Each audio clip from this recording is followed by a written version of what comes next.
Talking points. Talking points. Talking points. Talking points. Talking points. Talking points. Talking points. Talking points. Talking points. Talking points. Talking points. Talking points. Hello and welcome to the February 2016 edition of Talking Points.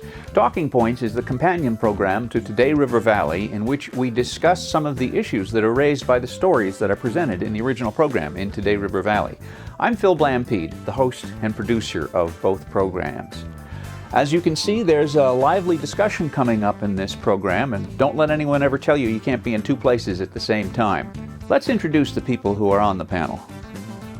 A Western Maine native, Aranka Matolchi has followed in the footsteps of her parents to dedicate much of her life to supporting artists and developing the arts for cultural, educational, and economic enrichment in Maine. A graduate of the Boston Conservatory for Music, Dance, and Theater, she is the former executive director of the Mahoosic Arts Council in Bethel, Maine, and the Western Maine Art Group in Norway, Maine, which was founded in 1962 by her parents. Steve White retired after 38 years operating Sunday River Inn and Cross Country Ski Center with his wife Peggy, served 34 years as a selectman in the town of Newry, and 23 years as a commissioner on the Maine Land Use Regulation Commission. Steve now serves on the boards of many local, statewide, and regional nonprofit organizations, working in areas including youth wellness, conservation, recreation, education, forest health, and community resilience. As for me, Phil Blampede, I launched the video feature show Today River Valley 3 years ago. It started on the internet and eventually got region-wide placement on WPME TV. My idea was to take the kind of community journalism found in local newspapers and translate it into a video program. Not only can you find the program on WPME, but you can watch it at any time at todayrivervalley.com. Talking Points is sponsored by the Sudbury Inn, lodging, fine dining, and a lively pub in an historic inn, right on Main Street in Bethel, Maine. Make the Sudbury Inn your headquarters for your next trip to Bethel. Centrally located downtown, this charming 19th century inn offers accommodations from a full apartment with its own fireplace to deluxe two-room suites to single rooms. And you don't have to go far to find the best of Bethel, with fine dining in our main dining room, pub fare and live music in our popular Suds pub, and a bistro menu and bar in Bistro 151, which features light fare with a creative flair, lobster ravioli with a shrimp cream sauce, sweet pea and caramelized onion ravioli with a blue cheese sauce, blackened sea bass with a cucumber salsa, citrus glazed veal short ribs with an Asian sauce. The Sudbury Inn is family-friendly, can accommodate pets, and as the magazine Bon Appetit put it, is the perfect way to end a day in Bethel. Call today for more information.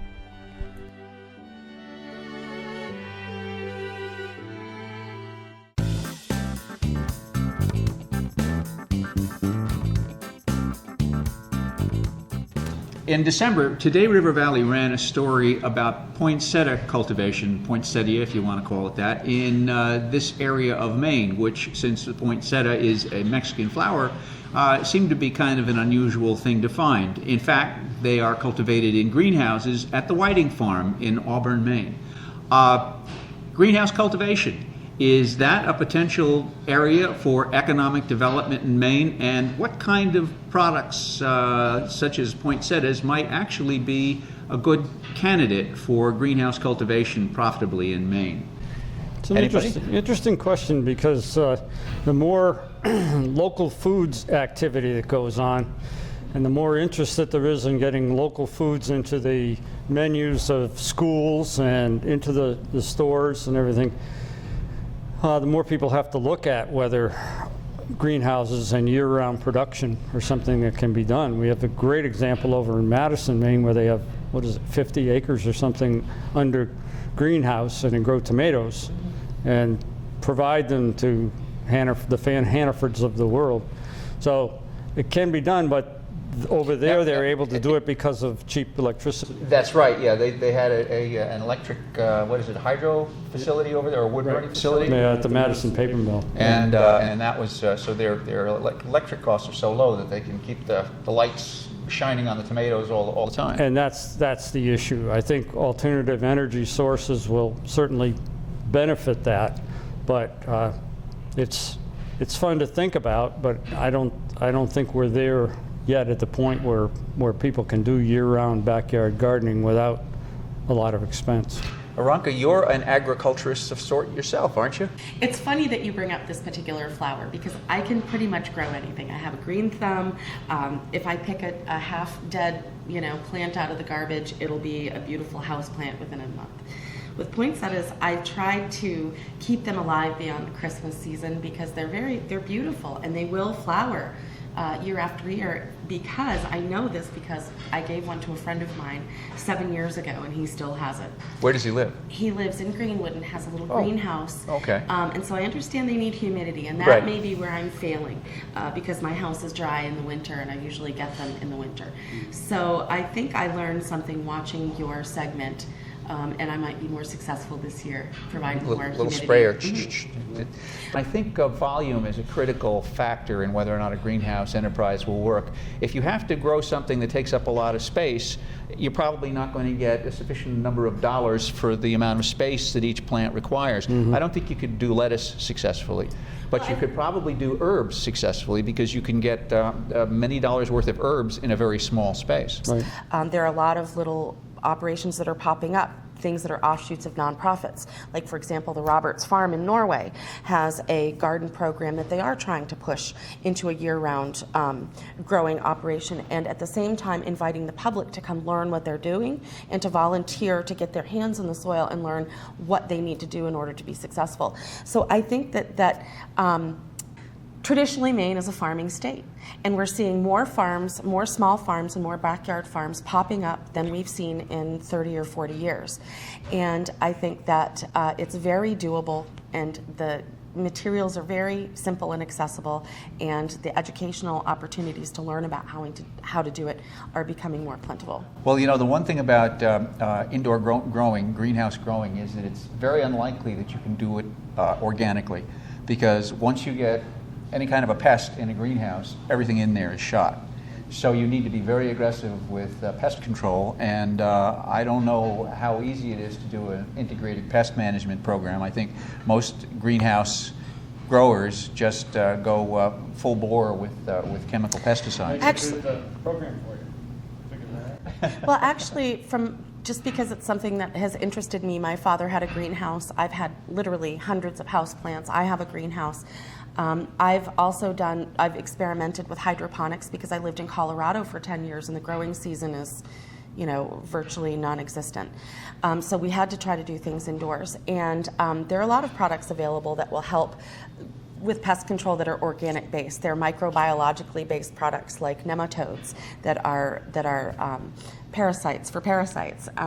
So I think that we shouldn't assume that going indoor or hydroponic with our vegetables forces us to use chemically. What is the marigold? You crush up marigold petals. What is that? That's one thing that's Yeah. used to deter deer.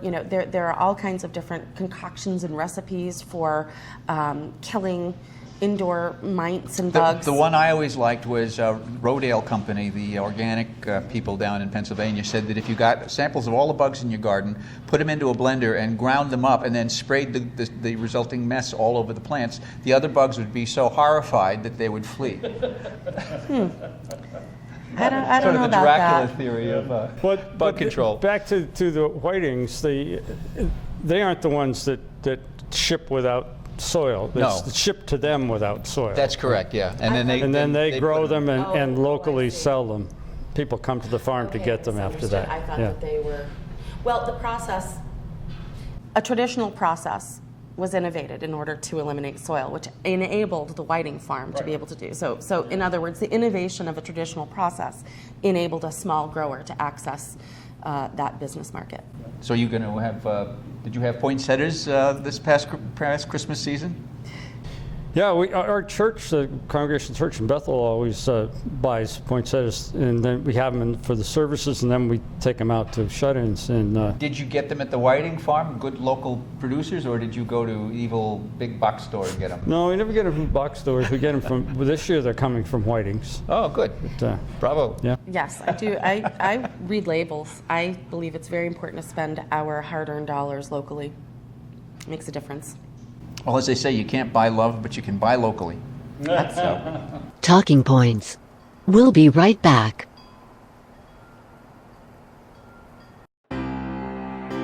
The thing about Pat's Pizza is that it's informal, but the food is really good. It's not just pizza. They make their own dough there, they make their own lasagna there, and it's a very comfortable place. You go in and it's a rustic post and beam interior.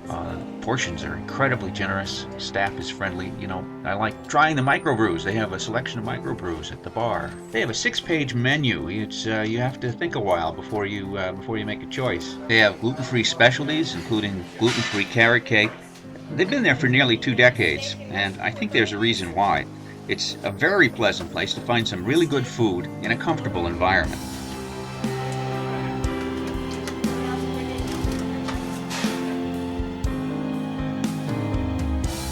Pat's Pizza, it's not just pizza. Visit us soon on Route 2 in Bethel. Call ahead for takeout at 824-3637 and like us on Facebook. If your shoes don't feel right or your feet hurt, don't ignore the warning signs. Visit Pine Tree Orthopedic Lab in Livermore Falls, the leading provider of corrective shoes and accessories in Maine. Foot problems can lead to pain in the knee, hip, and back. At Pine Tree Orthopedic Lab, we design footwear to relieve pain or discomfort from disease, overuse, or congenital conditions. In our retail showroom, there are 4 certified pet orthotists who provide your initial foot exam at no charge. All manufacturing of your custom footwear, orthotics, and braces is done on site. Hi, I'm Bruce McDonald, president of Pine Tree Orthopedic Lab, and I'd like to invite you to come to the most unique shoe store in Maine, where we are the foot comfort specialists. Don't ignore that discomfort. Pine Tree Orthopedic Lab, open Monday through Friday 8 to 5, Saturday 8 to 2. Talking Points is sponsored by the Sudbury Inn. Lodging, fine dining and a lively pub in an historic inn, right on Main Street in Bethel, Maine.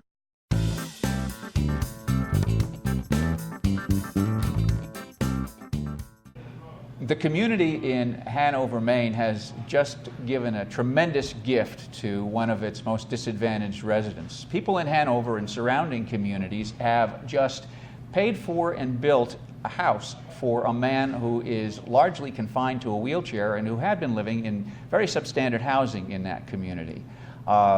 This speaks to the question of housing conditions in rural areas. In urban areas, there very often are housing rehabilitation monies available to upgrade substandard housing, and then there are also vigorous code enforcement policies, and in some cases, cities or large towns will be able to demolish substandard housing. But in the rural areas, these kinds of resources are hard to find. Is the great gift of a new house to Andy Barlow in Hanover, Maine, just a one-time occurrence, or is it something that rural areas might look to repeat again? I think that the case of Andy Barlow is an interesting one. Hanover, everybody loves Andy. And the reason they love Andy is that they, while at one point feeling badly for the fact that he has a disabling condition, they're just thrilled and amazed at what he can do for himself. I mean, he goes out into the woods. He can get off his wheelchair onto his four-wheeler, go out to the woods and crawl around on the ground cutting firewood. And not just some kindling, 8 cords. No. Yeah, well, yeah, serious stuff. So everybody has pulled for Andy. When he was a student at what was then Maine Handicap Skiing, now Maine Adaptive Sports, he had no use of his lower extremities, but he was anxious to be outside and to ski, and the folks up at the mountain built him a special ski that enabled him to not only learn to ski, but to ski like the wind, so the instructors couldn't keep up with him.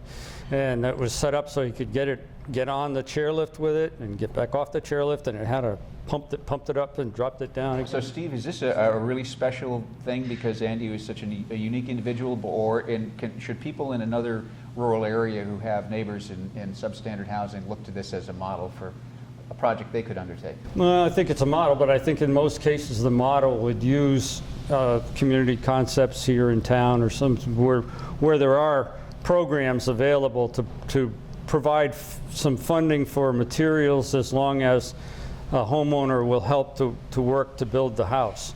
Now, Andy as good as he is at doing things, is not able to raise rafters or anything like that. So he was a special case needing extra effort. But again, he is a special guy in a town where people have really decided to come together and create resilient community. This Hanover is going strong through the work that people have done at the library and various things. People have given gifts that have been multiplied by volunteer effort. So I think Hanover and Andy are a great one-off. It would be nice to see that happen in other places, but I don't think it's something you could institutionalize. I think that this exemplifies the spirit of Maine and Mainers, whether they are from here or whether they have made this their home.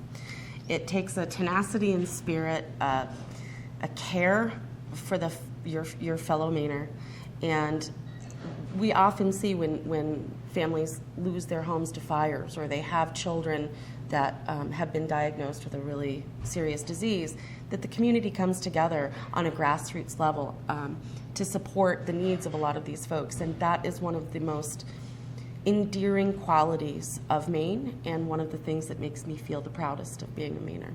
Well, let me raise a wonky issue here. The housing rehab money largely comes through a federal program called the Community Development Block Grant Program, which is administered through states. And it's very difficult for a small community to access this money because you need to apply for it.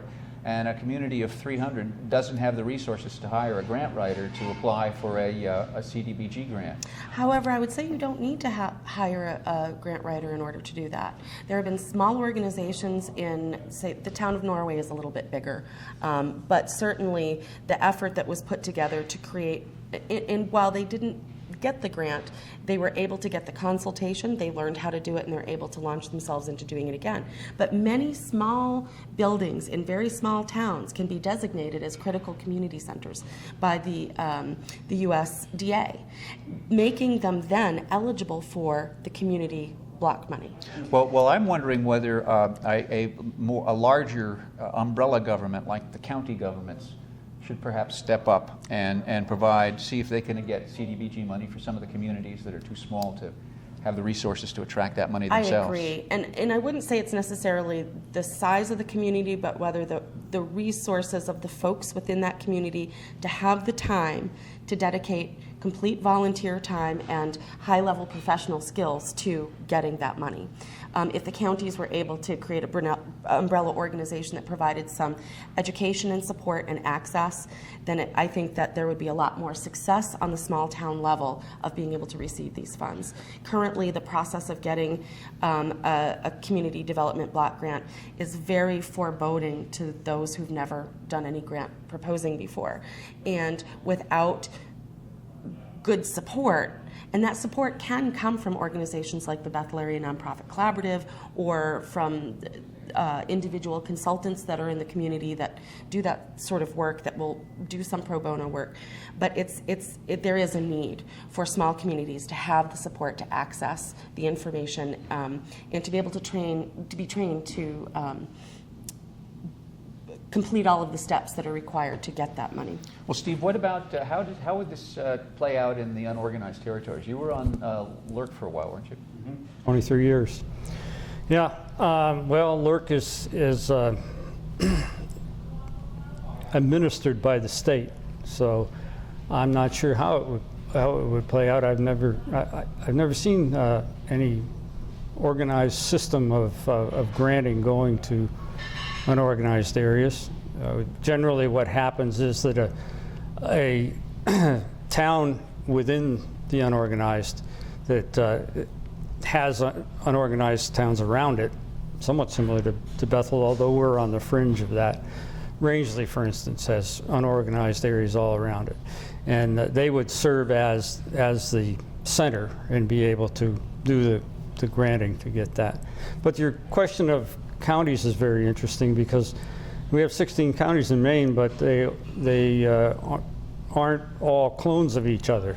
And I think if you went up to Aroostook, you'd find that the county government is very much more involved in things like this than the county governments down here. There's a lot of things going on Primarily because, you know, as I say, no matter what you do, you need a PWP, a person with passion, to make it happen. Absolutely. And they had people up there that did it, and it's a very different world than we see down here. Now I want to play something for you relative to the Andy Barlow story, and get your reaction to this. I'd been playing the same numbers for quite a few years. It was one Saturday night, I forgot to buy the ticket, and a lot of times the guy that owned the store would play him anyway. Well, he didn't, I didn't, and the next week I noticed all 6 numbers had come in. And there was another winner in Vermont, so I would have split the jackpot. What was the jackpot? 3.2 million, I think. So what does that tell you? What does that suggest about the lottery? Well, I would say in his case, things happen for a reason, and he's proven that he didn't need it in order to get a new house. Well, is there an element of cruelty in the lottery that should be a matter of public concern? Oh, I think so. I think the less people have, the more they stake their hopes on the lottery. And, That's been proven statistically. Yeah. Well, and the marketing is very targeted toward giving one the idea that their dreams can be fulfilled. And I've always had a fundamental disagreement that a state should be using their citizens in that manner as a revenue source. Well, you know, I'm thinking that I'm very against the nanny state idea of preventing people from gambling, you know, because it's not good for them. So we know better for them than they do for themselves. But on the other hand, if the state itself is the purveyor of gambling, then all of us are implicated in whatever the consequences of that are. I'm wondering if it might be a better form of public policy to have private vendors provide the state lottery, the state gambling. Well, games. Money's the issue. Yep. Where will the state make up the money that it's lost from the lottery? Well, they would show, just as with the liquor agency, they would seek bids for vendors to run the lottery, and then the vendors would have to pay a certain percentage of the proceeds. Which is what happens with the casinos, right? Yeah. It still feeds the same beast. The revenue is still going to the same. Yes, but then I wash my hands of the whole situation because as a citizen of Maine, I'm not involved in tempting people to spend money that they shouldn't be spending on gambling. So I'm not telling them they shouldn't, but on the other hand, I'm not facilitating their doing it either. Well, then would that be encouraging apathy to really understand the implications of what the lottery is doing to certain people and to certain families, and to be blind to the insidious nature of the marketing and the manipulative nature of the marketing? Maybe the Lottery Commission should fund anti-gambling ads, just like the tobacco industry has to pay for anti-smoking ads. Yeah. Well, they do a little bit of that, you know, but not a lot. Talking Points. We'll be right back. I'm gonna take all of my real estate needs down to the riverside, down to the riverside, down to the riverside. I'm gonna take all of my property needs down to the riverside, Riverside Realty. I bought a great vacation home for when I want to roam at Riverside Realty. I found my new forever home, never more to roam at Riverside Realty. At Riverside Realty. So come on in. Let us open new doors for you. After all, we are the people-pleasing agency serving all your real estate needs. For 3 generations, R.E. Lowell has been the family-owned lumber and hardware business with locations in Buckfield and on Route 4 in Turner. Whether you're a professional contractor or a do-it-yourself homeowner, R.E. Lowell has what you're looking for. Become part of the family. When you're looking for hardware or lumber or building supplies, look to Lowell. Talking Points is sponsored by the Sudbury Inn. Lodging, fine dining and a lively pub in an historic inn, right on Main Street in Bethel, Maine.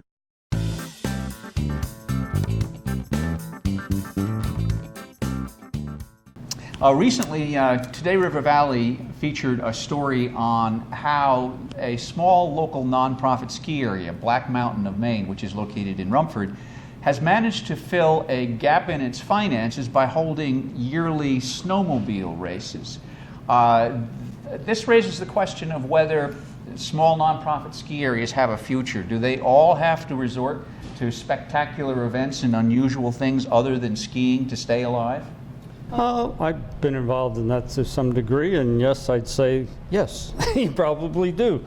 But the interesting thing that is happening at Black Mountain is that they're taking, again, a situation where you have two disparate crowds and bringing them together. You have skiers that support the mountain. They have a wonderful cross-country venue as well as the downhill area, but they need another piece to make it all work, and so they've brought a new population that comes for the races, and that it entertains the skiers as well. I am all about trying to figure out how we build resilient communities by bringing all people together, whether it's trail systems where you have a place where everybody comes to start out and the various trail users can go out in different directions, or whether there is really a way to have different uses on the same trail at the same time. But I think they've done a great job over there in Rumford with that particular activity. Now, Maine Winter Sports brought Black Mountain to the level that it's at now in terms of the overhead. They gave them the capital to create a very nice building, which now is expensive to maintain. And then Maine Winter Sports cut the moose. What do you think about that? That's this thing that happens when you're working with foundation money, which is what Maine Winter Sports was doing.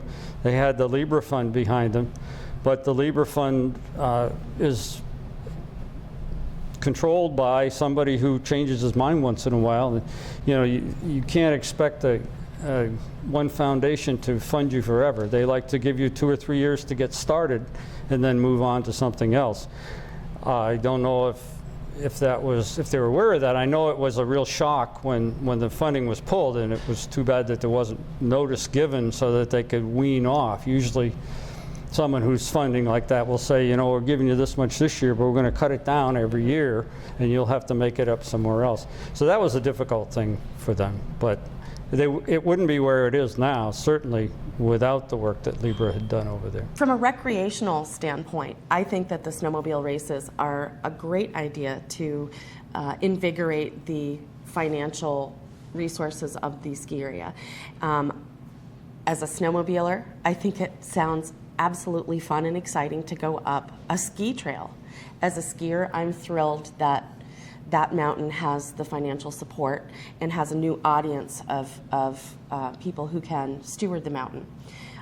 The other big point I think is really great with this is it gives people access to a very exciting motorsport in a controlled environment where they're not risking their life and limb going up chutes and dangerous mountain terrain that then cause our extremely skilled and brave emergency personnel to go rescue them, which is something that's been happening in New Hampshire and in the mountains in Maine. And so I love the idea of people being able to get a thrill in a safe way and have access to that while supporting a good cause. Talking Points. Well, that's it for this month's edition of Talking Points. Watch this time slot next week for this month's edition of Today River Valley. Until that time, from all of us here at Talking Points, stay well, stay warm, and see you next month.